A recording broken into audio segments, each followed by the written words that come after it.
Good evening, and welcome to the Positional Sports Talk Show Post, live streaming on Facebook Live, Twitch, and our Positional Sports Talk Show YouTube channel. We are a sports talk show made for the fans, from the perspective of fans, presented by lifelong sports fans. We will provide our opinions and positions on the hottest topics in sports this evening. My name is Big Reg. I got two of my partners in crime with me already, and we may be joined by two others. Professor, back in the building, man. We missed you, brother. We know you're doing what you got to do, but glad to see you. How you feeling this evening? I'm back. Welcome back. Welcome back. I feel like Welcome Super back. Cam Welcome today, y'all. back. Man, I I missed hear y'all you. so much, man. Let's get it going. Let's bring the Yeah. fire tonight. Glad to see everybody. Let's go. Welcome Let's back. get it. And of course, we got my brother from another mother, J3. What's going on, partner? What's up, fellas? How y'all doing? I just want to give a quick shout out to The Spot, Justin Green and Donnell Somerville for detailing my cars. Y'all did an outstanding job. And hopefully we will have Ed jump in a little later, and possibly Sense might be in the building. So this evening, we will talk about college football. Got to get in the week 11. We had some good games going there. Tell you about what's happening in week 12. It's rivalry week, folks. So you got to get happy. You got to get ready for that. The NFL. The more you think you can figure this league out, the more it gets confusing this year. So we're going to talk about the NFL. Cowgirls. Going to do a little short NBA update. We did just drop a special NBA segment yesterday. For y'all who didn't get a chance to catch it live, please check out our pages. If it's not up there, it'll be up there soon. We got some NBA heads that really got into it last night, so we're going to let them continue to do their thing, but we're going to touch on a couple of things. And since the professor's back, we got to have a post takes.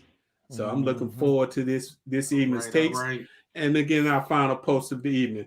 But as always, we appreciate you tuning in. So please sit back, relax, and enjoy Post on the Positional Sports Talk Show channel. So let's get started with some quick hits. And you know we love the ladies. So we got to give the ladies some mad love. UConn. We had number 1 against number 2. Dawn Staley's University of South Carolina That's right. Gamecocks beat the mighty UConn. Wow. 73-57 after trailing by double digits in the first half. Who saw that coming? Who saw that coming? Not to me. win the first ever women's battle for Atlantis. They've been doing this battle for Atlantis for years in Bahamas for men. So this is the first time the women got a chance to do it. Yes, sir. One thing, I didn't see the game live, but from the highlights I've seen and some things I've done, it's obvious. What Dawn Staley is building in South Carolina may be the next UConn. Legacy. Straight legacy. And the athletes she has on her team, and she's got the beast, and I mean that in a great fashion. Miss Aaliyah Boston, super All-American in the middle doing her thing. They just wore UConn down in the second half, and that athleticism, and they're shooting threes, something that former South Carolina teams didn't do a lot. So, shout out to the South Carolina Lady Gamecocks. They doing their thing. It's amazing how a coach can make that much of a difference. And we actually talked about this on Saturday, how we were talking about Deion Sanders and how he's changing the outlook of HBCUs with him coaching Jackson State. Yeah. Amazing. Right. Absolutely. Yeah. I love how the game ended, because they went on like a 14-2, 10-0 run to end the game, and the defense that they put on them at the end of that game in the last 5 minutes, man. Shout out to Dawn Staley and her girls. They put on a nice show. Yay. We also got to give some love to our local team. Lady Terps, baby. Lady Terps. Yay. They were number 3 going into Sunday. And they had number 6, Baylor, who is a national powerhouse. And Baylor got 2 of the best players in the country. Their center/power forward was first team All-American last year and decided to come back. And she dropped 30 on Maryland. So she did her thing. And then at point guard dropped 26. But Maryland did their thing. And they held off Baylor 79-76. They actually had a double-digit lead for most of the second half. And Baylor chipped away, but they were able to hold them off.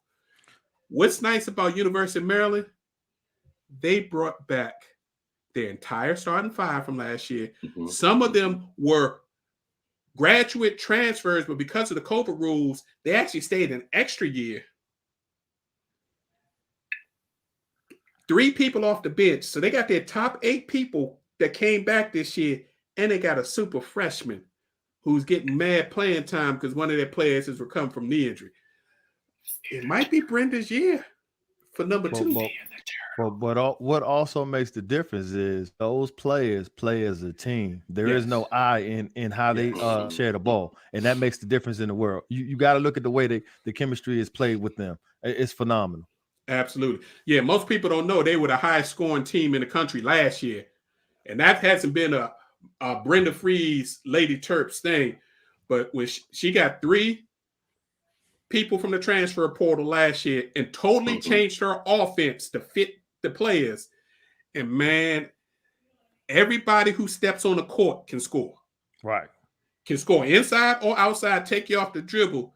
And they got a point guard who has WNBA written all over her. When you see it, she's like, oh, Owusu? Mm-hmm. She looked like she's a little out of shape. Don't sleep on her. No, that young lady ball. 6'1", running a point with a little heft to it. She give people a hezzy.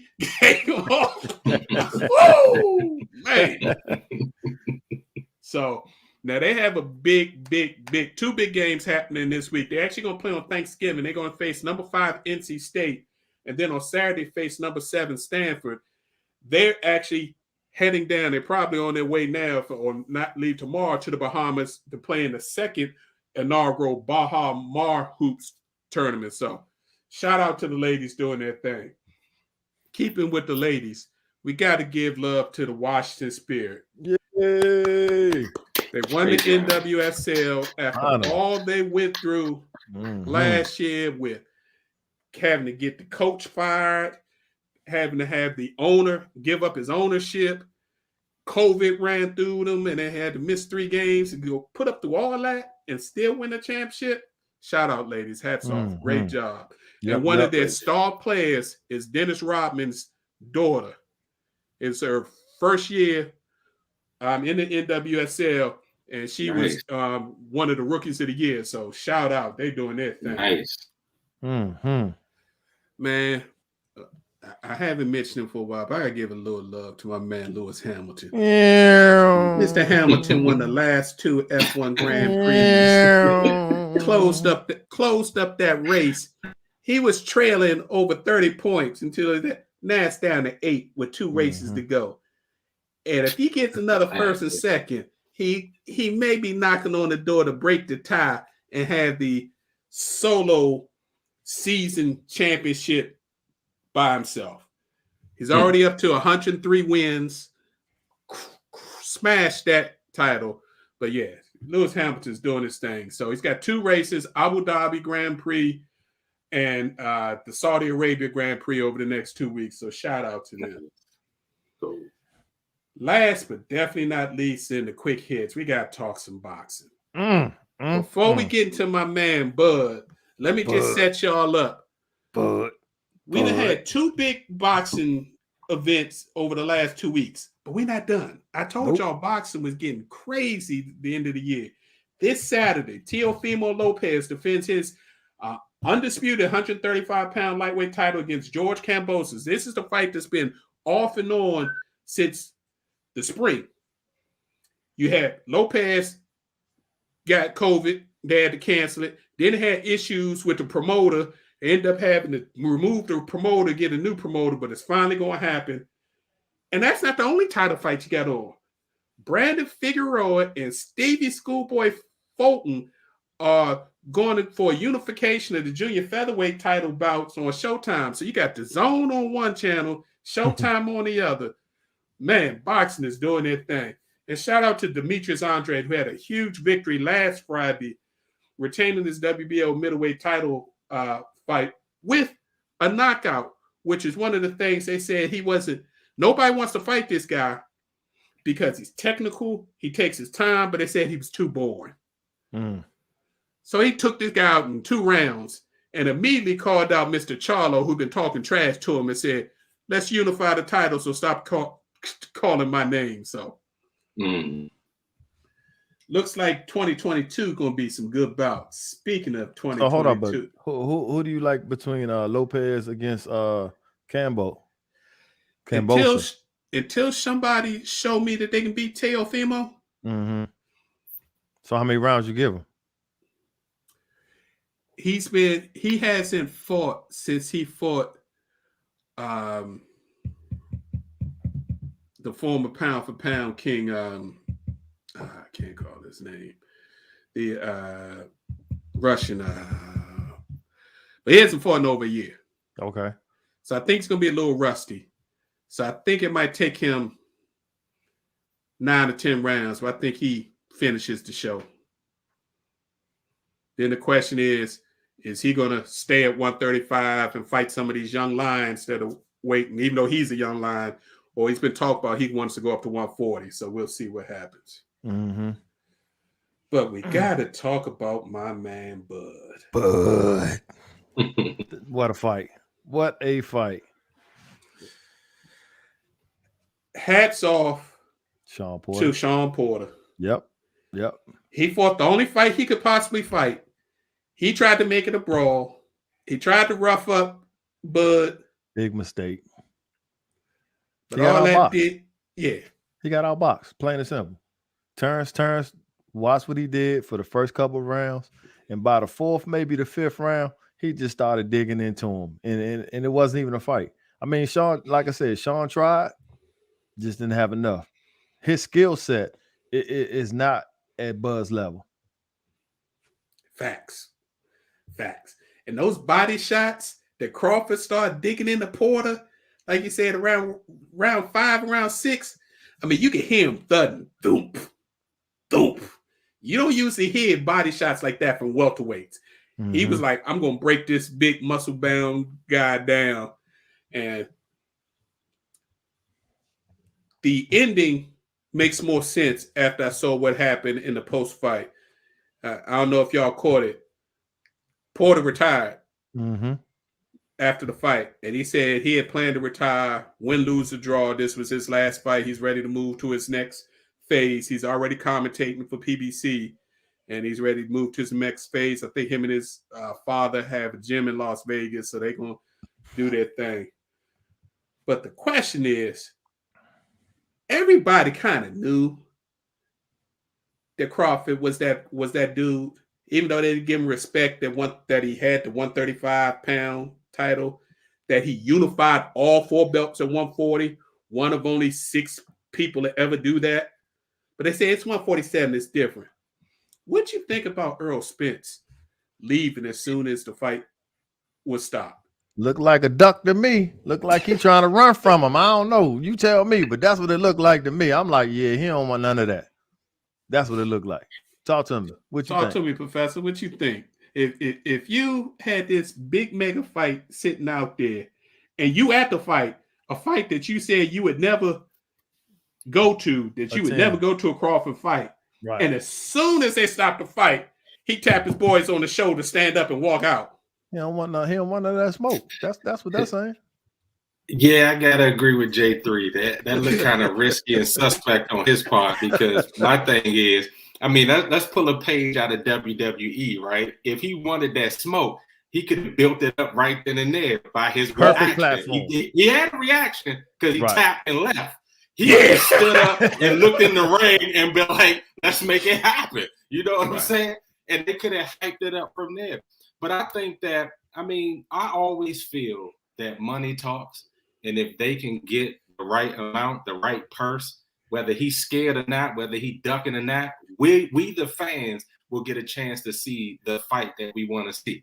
I think somebody mentioned it, I won't name any names, but from the 4 Letter Network, they said that if you get Dana White, that type of person in there to kind of make these things happen, and we know it's boxing, and we heard it on the special show and everything. It probably never get to that, but they really got to make a fight like this happen, and they could stand to take a page out of the UFC and get it done just this once. Just The only problem is Earl don't want that smoke. I'm sorry, he just don't. that might be true, but I think people like that money. They love that money, and if you give them enough to get a little Michael Spinks in them, they'll go in there and take a punch and go to him. You know what I'm saying? Well, that would be true if he wouldn't have saw them body shots that Porter was taking. I don't think he want none of that, bro. 2 hurdles have been eliminated. That was Terrence Crawford's last fight on his current top-ranked contract. So he's a free agent. Oh. So he could literally, and I think what he's going to do is be his own promoter and just have somebody assist him. So that hurdle of PBC top rank is out the way. That's Ed's boy, right? I would have loved to have heard his take tonight. The second hurdle is you say he ain't fought nobody. He just stopped the guy that took you 12 rounds and was a split decision and had you almost out of there. Mm-hmm. And you can't talk about there ain't the money ain't there. The question is, you was being disrespectful to Crawford, saying that you want 70-30 because you the A side. Nah. Come on now. Nah. Put your big boy pants on, 50-50. That'll be a mega pay-per-view. Both of y'all gonna make $50 to $100 million each. And let's make this thing happen. Or if you ain't gonna make this thing happen early in 2022, then you need to just go ahead up to relinquish them belts 154 and get them belts to Bud and say, yeah, I ain't messing with you. Oh, well, they're really know he running if he do that. Well, if you ain't trying to fight him, I mean, I'm saying, what you doing there? Come on, Professor. If somebody posted online about your job and how bad you was at your job and how scared you were, would you just let this dude just keep doing this? Not at all. So, and that's the fight game. Bud then called that man basically everything except for the son of God. To the point he said, don't even talk about him to me because it's obvious he don't want to do this. Right. So I hope we see it. It should be the next fight. All big excuses are gone. Either you want to make it happen or you don't. And it's funny. After Canelo's fight, he said he wanted to unify the belts. There's only one way to do that. Fight Bud. All right, let's switch on over to college football. And man, I told y'all that rivalry week was going to clear some things up. We're going to get even a more clear picture after this weekend. But first and foremost, I got to give props to props to. What Georgia has been doing all year, mad respect. They got the best defense that I've seen in 10 years. And their offense, which I said was suspect early on, has been gradually getting better and better and better. Come on, man. They play Charleston, South Carolina, man. Come on. I'm talking about in general. Over the last month, their offense has been putting up 30 and 40 points against SEC teams. So they for real.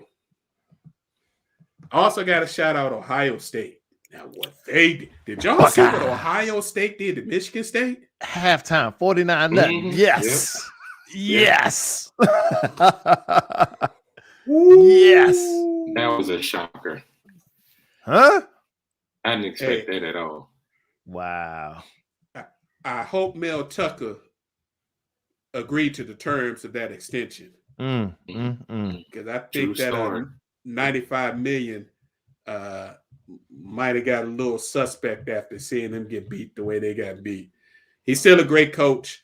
They need to re-sign him, but maybe not for $95 million. But we'll see what happens with that. I gave everybody my spoiler. One of my spoilers. Utah welcomed number 3 Oregon They sure did. and punched them right in the mouth. Okay, I'm an Oregon fan. A So nice tell youth me, welcome. what's the problem with Oregon? What is that? What's the situation with them? Why are they losing games that they should win? I never thought they should win that game. What? I told you I they was always going to lose thought that Oregon game. was I know overrated. you did.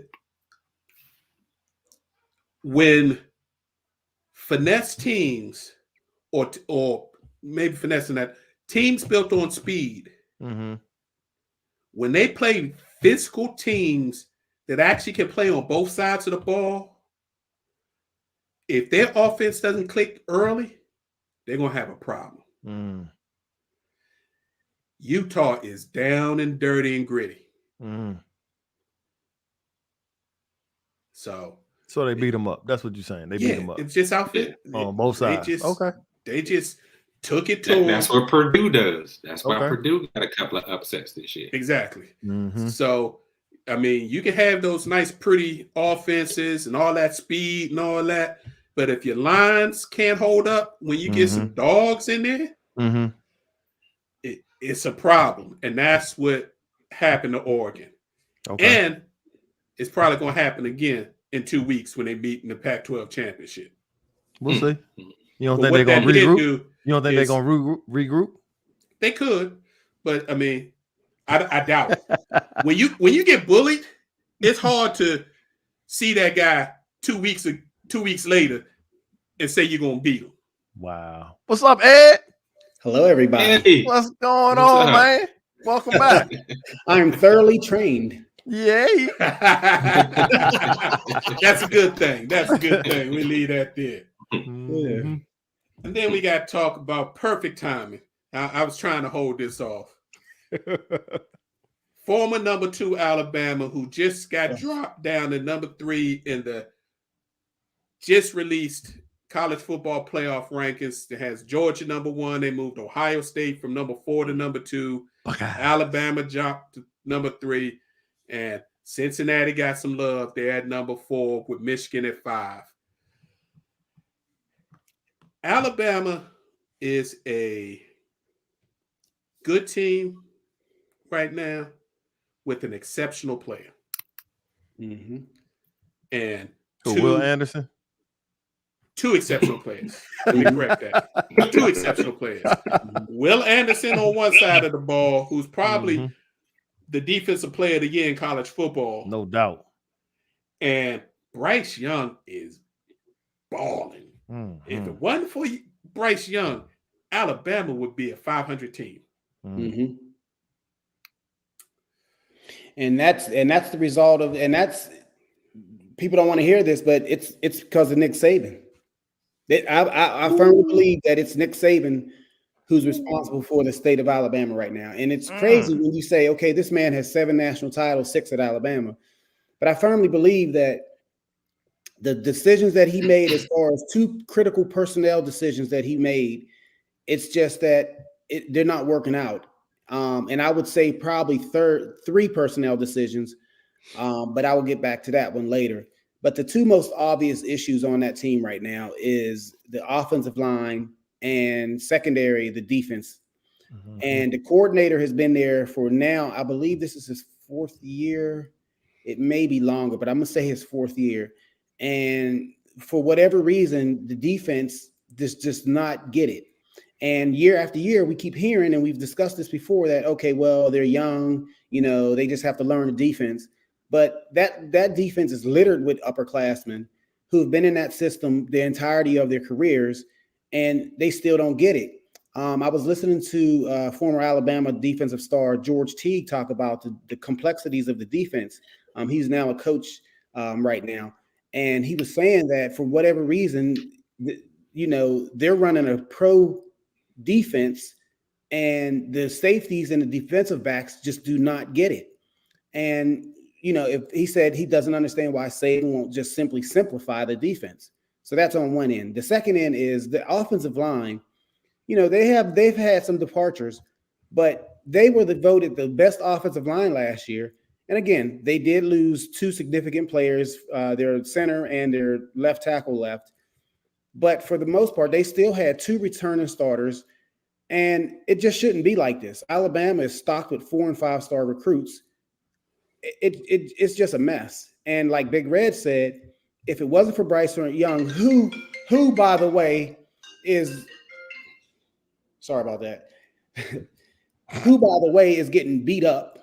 He's been sacked the most of any quarterbacks in the SEC. Think about that. Bryce Young, the quarterback for the University of Alabama, has been sacked the most by anybody in the SEC. Anyway, but if it wasn't for him, I don't know where Alabama would be. You don't think they talking about that in the locker room? I don't know. They talking about it. The problem is the adjustments being made aren't fixing the issue. And while it's been good enough to get them to the point that they are at now, it's going to give them problems this week against Auburn, because when you get these rivalry games, throw the records out the window. Yep. And they're playing at Auburn, where they've Bowl. lost 2 of the last 3 games. Auburn can make their season by beating Big Brother up the road and ruining their chances to make the college football playoffs. So that's going to be a tough game. And then you got to go deal with Georgia. Yeah, because win or lose, you got to go deal with Georgia. And that's going to be a problem. We keep talking about Alabama making the college football playoff. First of all, I've seen enough of Alabama this year that believe that they're not the best team. They would be lucky to be the 4th best team in the nation right now, considering what I've seen thus far. But with that said, I just don't see them beating Georgia. I just don't. I mean, I'm just being realistic. Wow. Yeah, I'm just being realistic. And for whatever reason, even with them, if they lose to Georgia, there's a slight chance they would get in, but I don't know. We'll see. Time will tell. Shout out to University of Notre Dame. After that small hiccup, they've been balling. They've been balling. Yeah. Mm-hmm. Michigan, after that loss to Michigan State, has been balling. Cincinnati finally got an impressive win. So they got moved up to 4.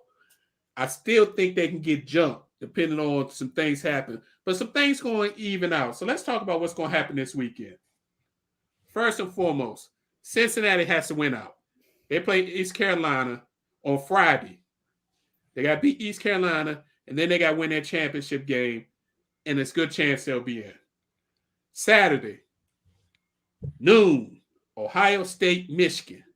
That's basically a winner take all, because nobody's concerned about the other side of the Big Ten. They figure whoever wins the Eastern Conference, whoever wins this game will win the East, will beat the West Conference winner, which will most likely be Wisconsin, possibly Minnesota. Buckeyes. 3:30. You got the Iron Bowl. Mm-hmm. Alabama going to Auburn. Should be a good game. That's going to be a tough game. And you got Bedlam. Oklahoma State at Oklahoma. Who you liking that one? Oklahoma State actually plays defense. Mm-hmm. The way Oklahoma's been looking, I slightly favor Oklahoma State, but only slightly. So give me a point or a score. I got the Cowboys. By 3, by 7, by 10. Oh, it's going to be a close game. Yeah. Nobody's no more than getting 10? blown out. No more than 7? I think it's going to be less than 7. I think it's going to be like one of them. Whoever has the ball the most in the fourth quarter is probably going to win the game. But what's interesting, the ACC has been eliminated, and Clemson proved a point by beating Wake Forest, just to let them know, yeah, we're not going to win the championship this year, but y'all can't beat us, so don't think y'all changing things. The Pac-12 is eliminated again. Mm-hmm. So that leaves the SEC, the Big Ten, and the Big 12 may get eliminated. If if Oklahoma State beats Oklahoma, Oklahoma's done. Look out for the Buckeyes. That's all I Then got to say. Then Oklahoma State would likely meet Baylor in the championship. If Oklahoma wins, then Oklahoma and Oklahoma State will literally play back-to-back weekends.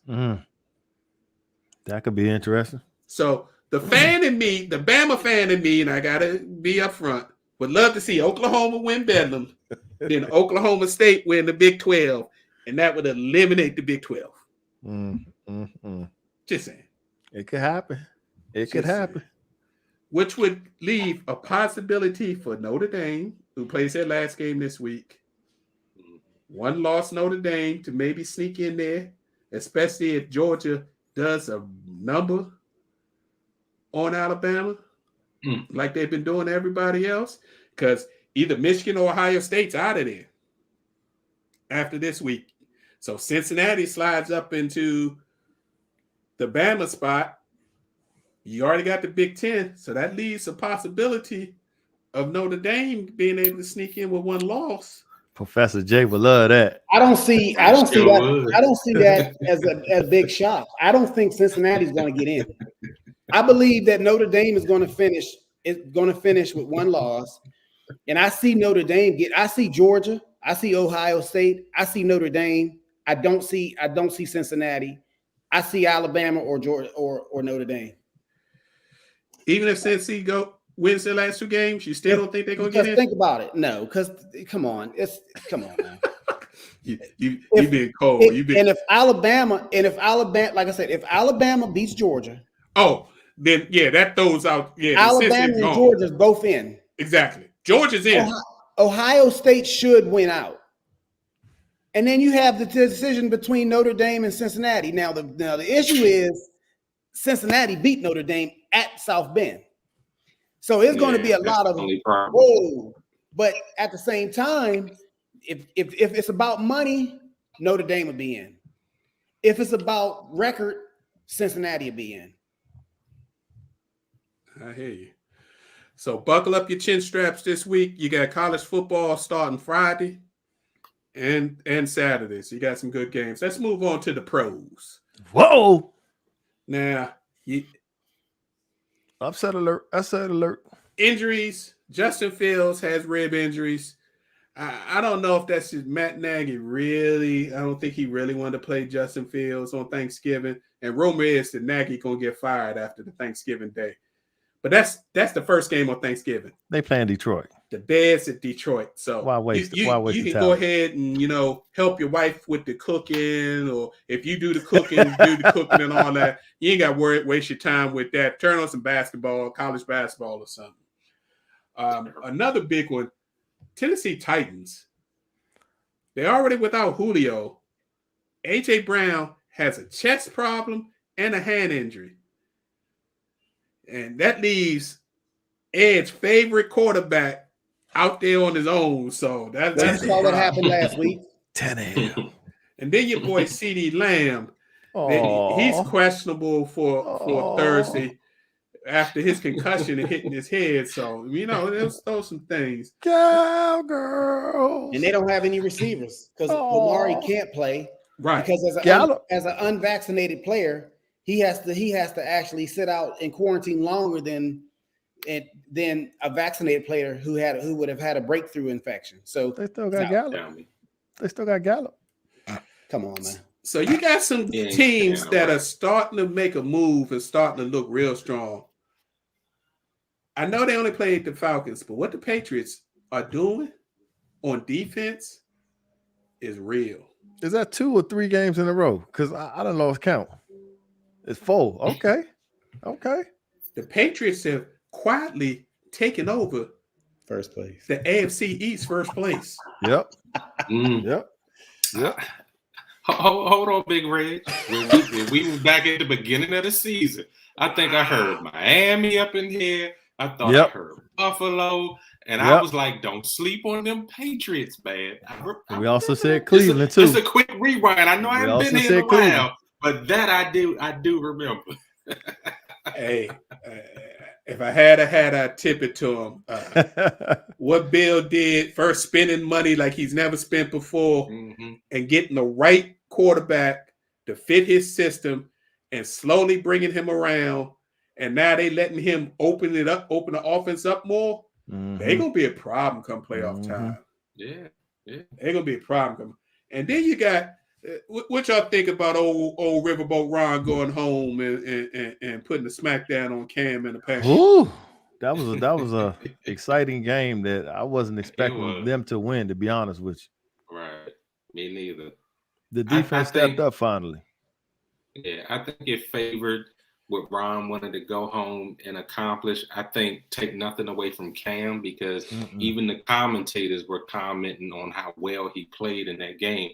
The thing that let them down was their what was it, number 2 vaunted defense that couldn't stop Taylor Heineke.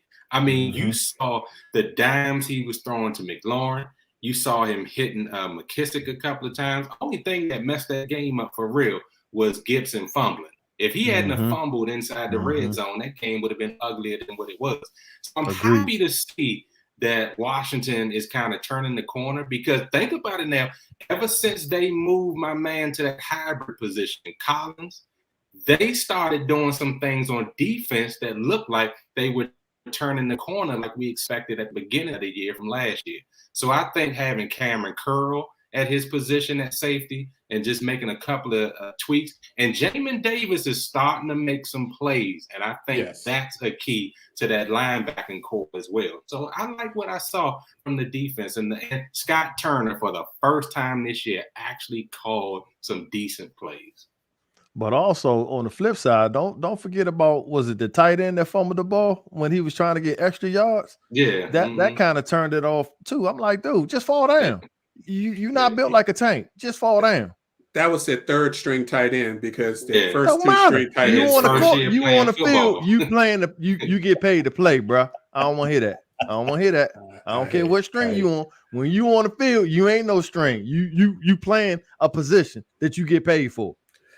One thing I see with Washington, Heineke is not.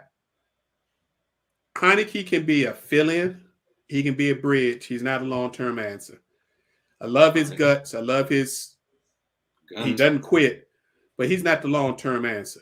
But what they're building with all the young talent they have on both sides of the ball, they're one legitimate starting / star QB away from being a problem in the NFC. And a head coach. McLaurin. Shout outs to McLaurin. Get McLaurin. Russell Wilson, Aaron Rodgers. Man. Because this team is ready to win. Yeah. We also got to talk about the quote-unquote game of the week. Them boys, as they like to. How about them cowgirls?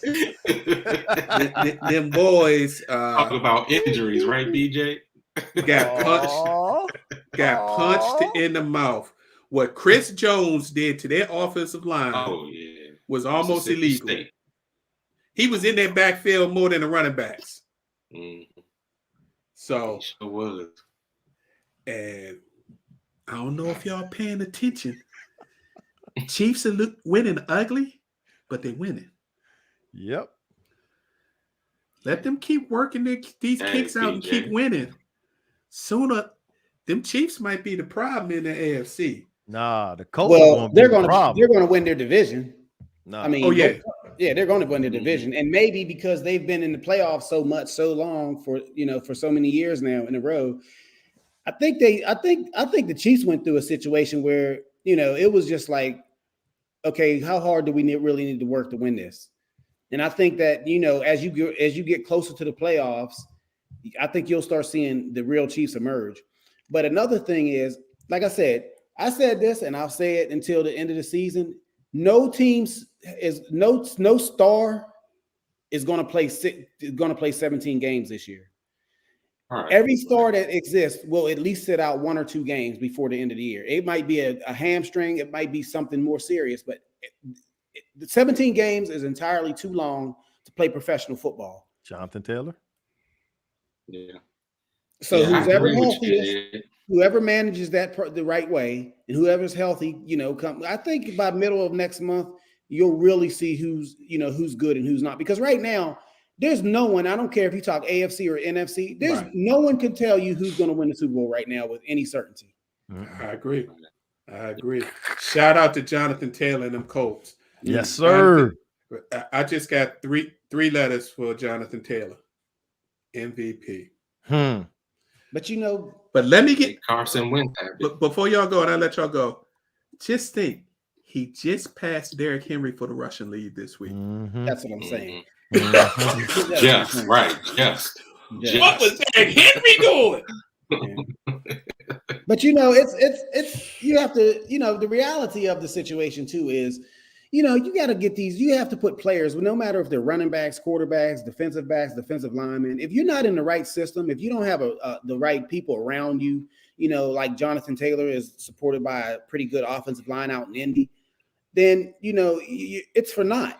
These people draft these quarterbacks, and don't support them. I mean, I can start down the list of that. They get these running backs, Pittsburgh being an example. You have a Ferrari sitting in the backfield, and you have a Hugo offensive line. So it doesn't make sense. Why do you make certain personnel decisions? It doesn't make sense. We understand that. So Jonathan Taylor, luckily he probably saw it as a strike against him when he went in the second round. Many projected him to be a first round back. He should have been. And he slid to the Colts, who have a pretty good, decent, actually above average offensive line. And now you're starting to see the fruits of that labor. So, yeah, hats off to him. 5 touchdowns is 5 touchdowns. That's putting in work. Oh man. So based off of this train of thought and this argument, then it goes back to saying the Patriots and the Buccaneers are probably in the best position to make their run, because what would Bill Belichick do if he faced like the Colts, if they that team that comes out and win that division? He gonna shut Taylor down, make Wentz beat, which isn't a good recipe for the Colts. Then you look at what the Bucs are doing; they're getting healthy, y'all, and they're getting healthy down the stretch of the season. To your point, they are making moves because every player is not going to be able to play 17 games. So to me, it's not above reason to think that teams are planning it that way to get their players back in time to make that run. So I know it's too early to say who can make that run to the playoffs, but if Kansas City, what we say last year, if they keep playing around and don't flip that switch when they need to, it happened. They lost in the Super Bowl because they kept playing, leading into the playoffs and in the playoffs, and then they thought they could flip that switch against the Bucs, and they couldn't do it. So I still think they still got that hangover effect. So I'm really, really just watching that New England team, because we said it last year. When that defense comes back that opted out, and some of those folks from the offense, they're going to be a problem, and that's what's happening. But I think the Chiefs' problem still is their defense. Their secondary is still suspect. So until they tighten up and reduce the amount of points that they're giving up, I don't think they're going to go back to the Super Bowl and win it. That's just my opinion. I hear you. We got to give a shout out to the Ravens. What Harbaugh and them did with the last minute loss of Lamar Jackson to illness, and Lamar, bro, get vaccinated. Right. I know they're saying it's not COVID. Come on, your immune system is jacked up because you had COVID twice. You keep getting sick. You're missing practices. Now you're missing games. Bro, get vaccinated. It ain't that hard. Hurting the team. Right. But you got, shout out to Tyler Huntley. They were smart enough to get a quarterback that was close facsimile to their starter. And I didn't think he could do it. He shocked me on that last drive. I didn't think he could do it. Yeah, I thought they was about to take a L. And the last team I want to shout out before we talk about next week's game, got to shout out Philadelphia Eagles. If y'all ain't paying attention, Jalen Hurts. for y'all fantasy players out there, the number one fantasy quarterback in standard scoring leagues is Jalen Hurts. Crazy. They are. It took them a few weeks, but what Philly's doing now is what the Ravens did with Lamar. Mm-hmm. They just totally threw their old offense away Mhm. and built a run-based offense for stuff he can do while it's slowly expanding his passing game. And they a problem. That's what coaching is all about, though, Big Reg. I can't stand these people putting these quarterbacks in these pigeons in these holes and saying, okay, you got to play this way because that's who we've been coaching and that's what we like and that's what we want to see. Right. Yeah. And they be Even and Mike they steadily losing. They steadily losing. Yeah. Even Mike Vick said, this boy doing things I couldn't even do on the field. Just the way he's moving, the way he's reading the defense. If you think back early in Mike's career, one of the biggest criticisms of Mike was that he didn't read the defense well. Right. He's saying Jalen is picking up in year number 2 things that he had to wait almost 10 years to start picking up. He's like the game seems like it's really slowing down for Jalen Hurts. Isn't that something? He's a coach's kid. Mm-hmm. He's a smart kid. Mhm. And he went from a run-based offense to having a year of high-end quarterback school at Oklahoma. Mhm. And if they give him time, they have their franchise quarterback. It's going to look different, just like the Ravens look different than most of them. But if you give him time, you got your guy. So y'all ready for Turkey Day? Because we got possibly 2 good games on Turkey Day. Yeah. Again, do your chores, cook the food, whatever you need to do for the 12 o'clock game, because Detroit against Chicago is going to be Does that contract ever end? Does that contract ever end of having Detroit Dallas? No, but I will say this. If Detroit gets a quarterback next year, they're not as bad as people think they are. I know their record sucks. But if you look at their games and their records as far as the amount of points they're losing by each week or tying, unfortunately. Does Goff have an expiring contract? He only has one more year that they actually owe money on. Okay. So they can get out of that. So you got the Raiders at the Cowboys. It's your 4:30 game. The Raiders are having issues. You can have them.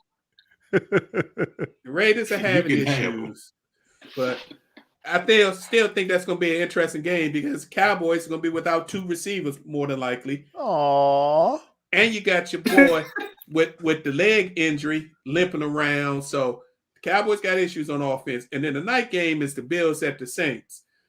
The Bills been looking kind of weak lately. So no running game. They done lost the AFC East. We said they needed to draft a running back in the first round. Yeah, no running game.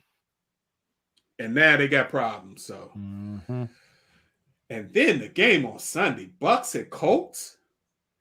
Should be an interesting 2 game. teams coming, moving in things. That's gonna Titans be good. and Patriots. Hold on, but who's the prediction? Who you like between the Bucks and the Colts? Man, I don't bet against Tom Brady. Bucks. Where's that game? Because their defense is getting healthy. Is that Indy? Man. Is that Indy? I'll take Indy. But yeah, Carson Wentz, Tom Brady. No, that's not fair. I'm just saying. I'm going with the Colts also. Let's go. Let's go. Okay. Because the Bucks ain't gonna let Jonathan Taylor run for 5 touchdowns. Okay, that's what I'm saying. Titans and Patriots. Patriots beat the Titans. They ended up the number 1 seed in the AFC. What? Only because they don't have Derrick Henry. I'm gonna go with the Patriots. The Titans are currently the number 1 seed. They're gonna be less than one-dimensional, J3. Less than one-dimensional. It's crazy. It's crazy to think that Bill Belichick might win the AFC again and have a first-round bye. Why is that crazy? He's a good coach. Oh, he's the best, but yeah, I didn't see that. Rams and Packers. Your boy talking about his toe and all that. That's gonna making excuses. Rams. Browns and Ravens, the Sunday night game, and Monday night Seahawks visit Washington. So is Lamar back? Is Lamar? Don't know yet. We don't know. Don't know yet. They said he was at the facility today. The coach didn't see him. He didn't practice, but said he was feeling better. Yo, get the shot, bro. Right. How about that? You costing yourself money. Now they're gonna start saying, we want to give you the money. But now we can't count on you for being around for games. and Washington could get 3 in a row, y'all. How about 3 that? in a row. How about that? 3 in a row. Won't he do it? Won't he do Yeah. it? 3 in a row. What you say to that, Sense? Let's hit the 3 in a NBA row. front real quick. Them Golden State Warriors are balling, but the hottest team in the NBA right now are The the Wizards. Phoenix Suns. They done won 13 games in a row. And I just asked From about them start last one week. to Message. So that I can't wait till those two play, which should be, I think, sometime in December. On the East, the Brooklyn Nets have quietly gotten things back together. They lead the East, but objects in your rearview mirror may be closer than you imagine, because the Milwaukee Bucks are finally healthy, and they have not lost a game when their big three has played this year. Also, the Atlanta Hawks, who are only 4 games back on a 5-game winning streak, they starting to get their mojo. And then we got the Chicago Bulls and the Washington Wizards all balling. So the East is going to be fun this year. Reg, I think I misheard you. Did you say Milwaukee had a big three? Who's the big three? Oh, there you go. Here You we know go. who the big three Here we is. go. Come on now. You know who the big three It's is. their big three. It may not be a disrespecting big three that Bucky, you man. like. It's their I big got three. you. I got you. Hey, It's hey, the we big been three that down just this want to road. ring. Stop disrespecting Middleton, man. We been down this road. He just won a ring, so and he balling. But what y'all think about how the NBA handled the LeBron Isaiah Stewart incident? 1 game for LeBron, 2 for Stewart. They dropped the ball. They dropped the ball. It should have been much longer. For who? For both of them. I think 1 and 2 games was not nearly enough, especially the reaction, from the elbow. But the elbow itself was vicious. I understand LeBron is not a dirty player, but the message needs to be sent, whether you, the pseudo, still face the league or not, that you can't have those kind of plays. Now, his reaction was over the top. He was like a bull in a China store, right? I mean, you got hit. If you really wanted to fight LeBron, your first reaction should have been to go like that and start throwing punches.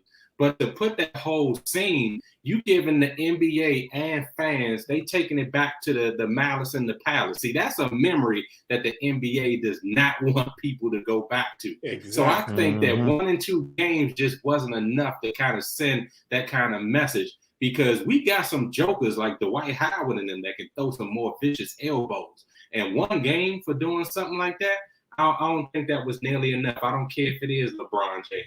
It should have been at least 5 games for that, and maybe 3 for the young man. If it was intentional, do you think it was intentional, Jamani? He meant the elbow. It was intentional. He was getting them off of him. I don't think he meant to elbow him in the face. Right. Yeah. The result. He was trying to hit him up here. Right. But because it happened, you got to send the message that that's unacceptable. But yeah, he meant to hit him. He ain't mean to hit him in his eye. Okay. Yeah, because if you do some research on Stewart's been in a few altercations. It's only his 2nd year. He had kicked somebody in the ooh-ooh. So he's trying to be the tough guy for the Pistons, which is funny in his own self. But I guess he's trying to be the new still bad don't think boys. LeBron wanted any of that smoke. Yeah. And he had But that's not his ex-boxer. personality, though. That's not his personality, though. So I kind of agree. I think they probably could have gave LeBron maybe 2-3 games. But because of what that young man did, running around like a maniac, they should have gave him 5. Yeah. Because you can't. That picture of him knocking people over, running down, that was crazy, man. The tunnel, trying to get. Yeah, you can't do that. Trying to make a name for himself. That's all. Yeah. Exactly, because his initial reaction wasn't like that. Mm-hmm. Yeah. So. All right, enough on that.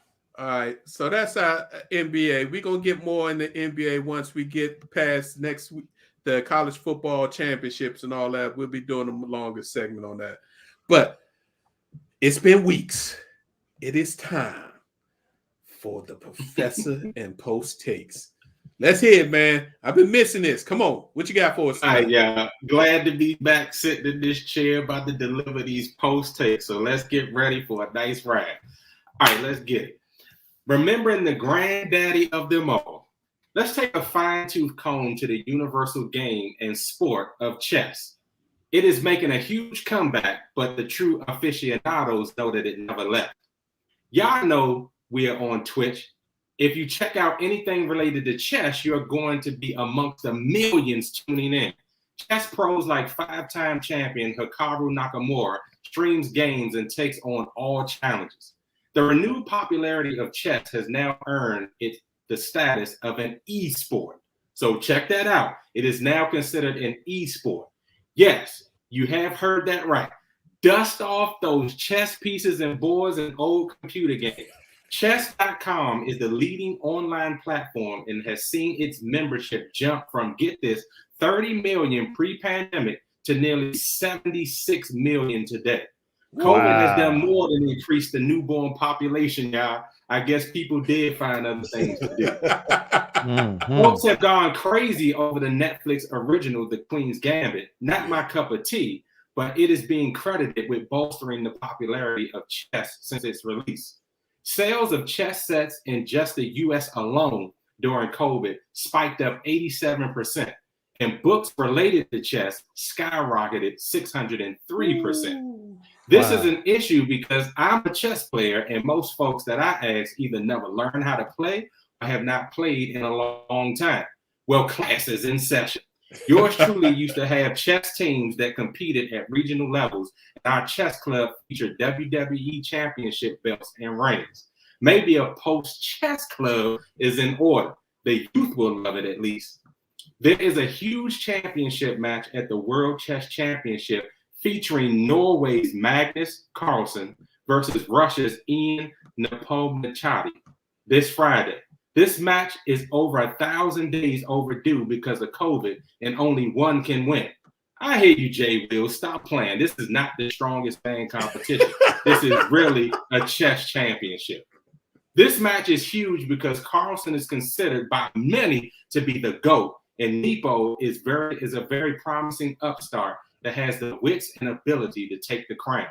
So these holidays, set up a chess set and have some good, clean fun with family. Bragging rights are a must. It is truly exhilarating to be able to utter those words, checkmate, and slam your piece like you're playing dominoes. But don't be like some and flip the board over. Happy hunting. Back to you, Big Reg. Yeah, that sounds like something that some people I know would do after they hear checkmate. Right. All right. Well, again, Professor, it's good to have you back, at least for the week. We understand you're doing things. Continue doing what you need to do. When you can be here, just pop in. All right, fellas, it's time for our final post so we can get up out of here. Professor, why don't you start us off? Yes, and since we'll love this, got to give a shout out to our alma mater, Archbishop Carroll Lions.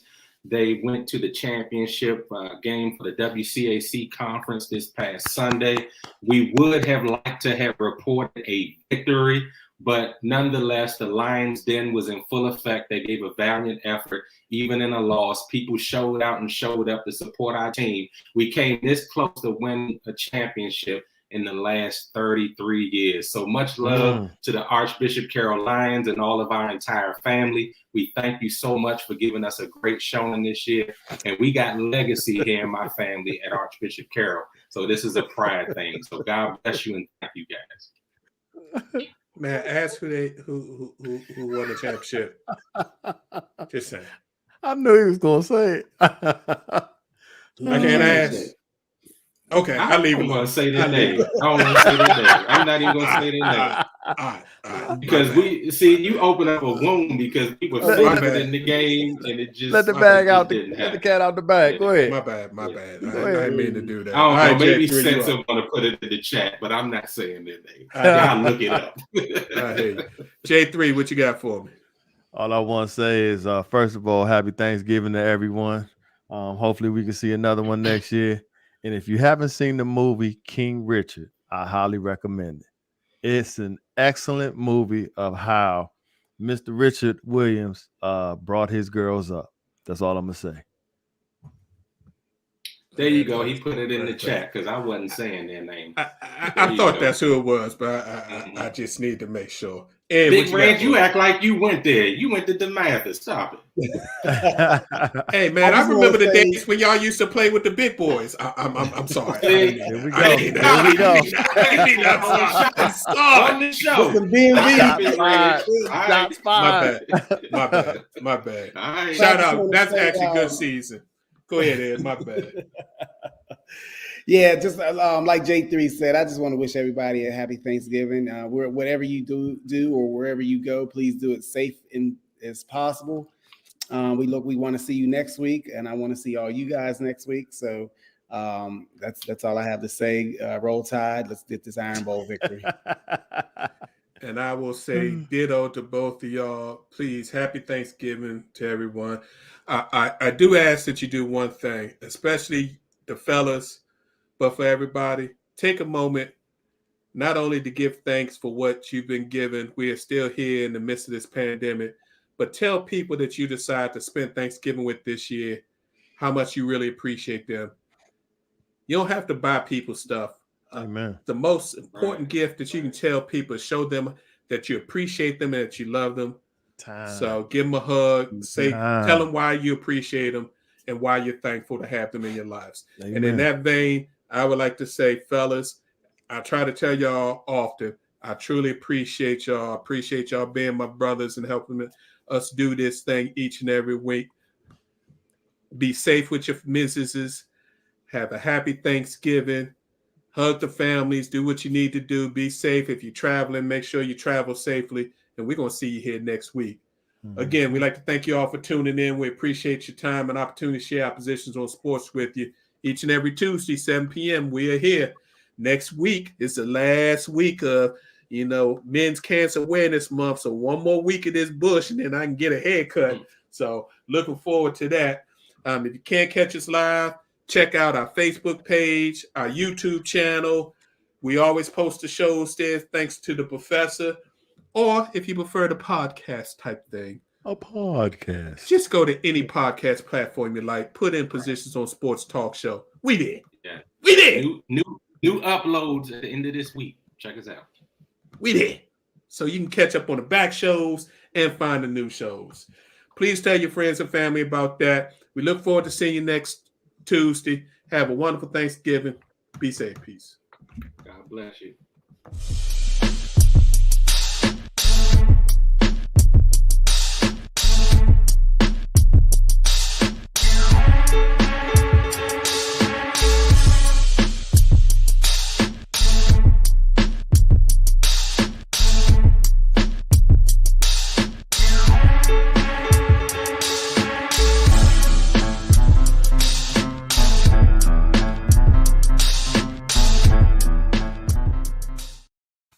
Mm-mm-mm-mm.